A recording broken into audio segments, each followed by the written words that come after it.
નમસ્કાર મિત્રો, તમારું સ્વાગત છે તમારા પોતાના યુટ્યુબ ચેનલ સદીમાં નારોલામાં।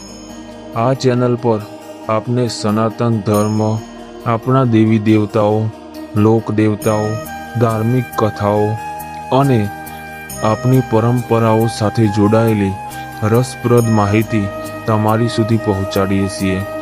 જો તમે પણ રામાપીરના ભક્ત હોવ તો કોમેન્ટમાં અત્યારે જ લખજો જય રામાપીર। ચાલો હવે શરૂઆત કરીએ બાબા રામદેવ પીરની બીજની વાત। આખરે રામદેવ પીરને 12 બીજના ધણી કેમ કહેવામાં આવે છે?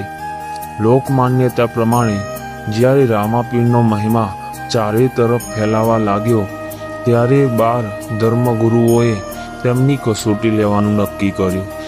12 ધર્મગુરુએ રામદેવ પીરને પોતાના સ્તરે પાટમાં એક જ સમયે પધારવાનું આમંત્રણ આપ્યું, પરંતુ રામાપીરે એક જ સમયે 12 સ્તરે હાજરી આપી અને પોતાનો પરચો બતાવ્યો એવી લોકકથા પ્રચલિત છે। આ જોઈને 12 ધર્મગુરુઓ રામાપીરના મહિમાથી પ્રભાવિત થયા અને તેમની જય જયકાર કરી। લોક પરંપરા પ્રમાણે ત્યારથી રામાપીરને કહેવામાં આવ્યા 12 બીજના ધણી। પરંતુ 12 બીજનો એક બીજો ધાર્મિક અર્થ પણ જોવા મળે છે। વર્ષમાં પ્રકાશ પક્ષની 12 સુદ બીજ આવે છે અને રામાપીરની ભક્તિ પરંપરામાં દરેક સુદ બીજને વિશેષ મહત્વ આપવામાં આવે છે। એટલે 12 બીજના ધણી નામ માત્ર એક કથા સાથે નહીં, પરંતુ બીજની તિથિ સાથે જોડાયેલી રામાપીરની ભક્તિ પરંપરા સાથે પણ સંબંધિત માનવામાં આવે છે।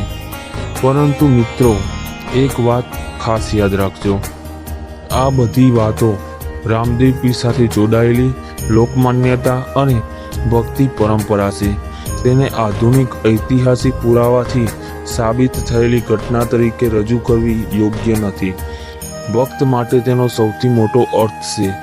બીજ એટલે રામાપીરનું સ્મરણ, રામાપીર એટલે શ્રદ્ધા, અને શ્રદ્ધા એટલે સારા કર્મ અને માનવ સેવા। એટલા માટે ભક્તો પ્રેમથી બોલે છે, ગણી ખમ્મા 12 બીજના ધણી રામાપીર, જય રામાપીર।